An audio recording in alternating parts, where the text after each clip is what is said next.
The trust came about in 2009, 2010, when everybody put their heads together and started asking why North Ayrshire teams had to play home games at Glasgow Green or at Stranraer or at Girvan.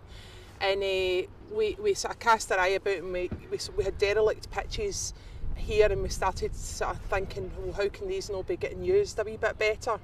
And when we started counting up the amount of money we were spending on travelling and hiring venues outside of North Ayrshire, it came to about £40,000 a year. So when you started getting into those kind of figures, it's not too far of a jump to say, well, we could maybe actually just do this ourselves.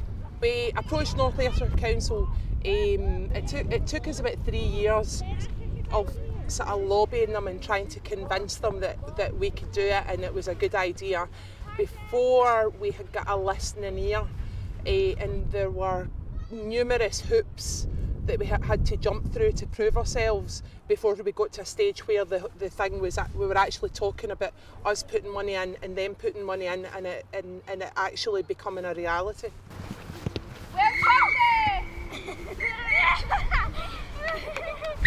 Any more of the fouling and it's going to be a red card. It's a yellow card for fouling.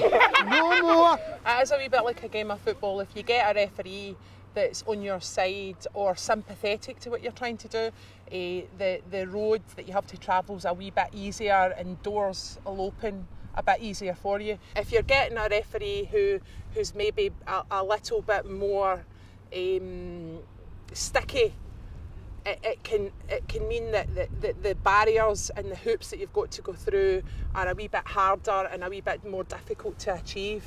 There's definitely loads more local authorities could do to assist the process. I'm just not sure that the referees are quite on community sides as yet.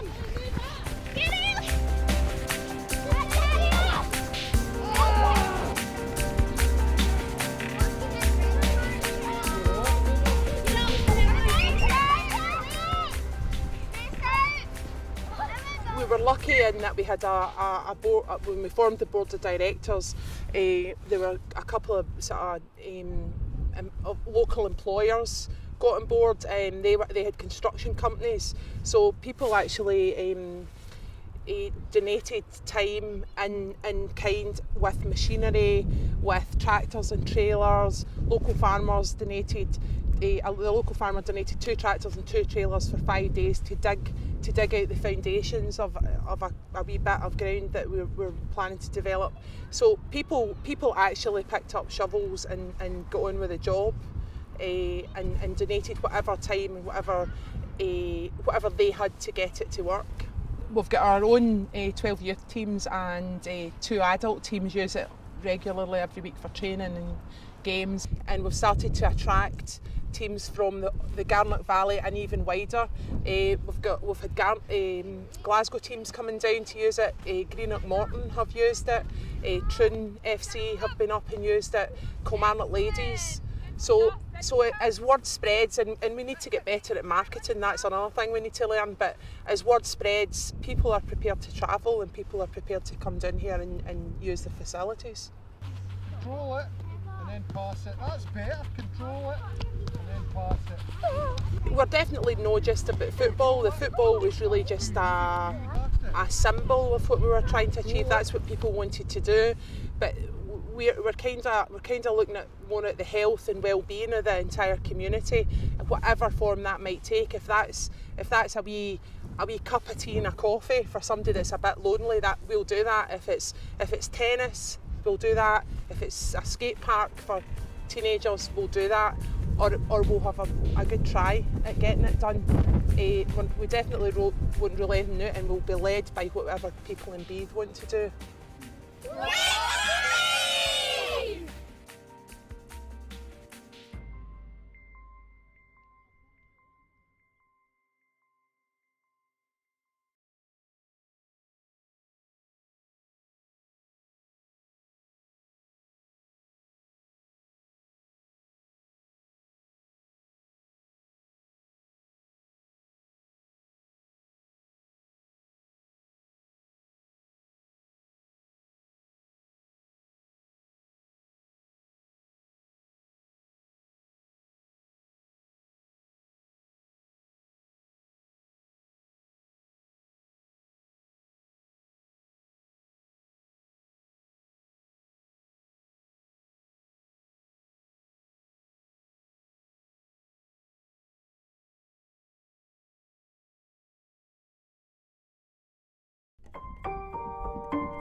When I came to Linwood, I was 2 years of age, and it was just after the Second World War.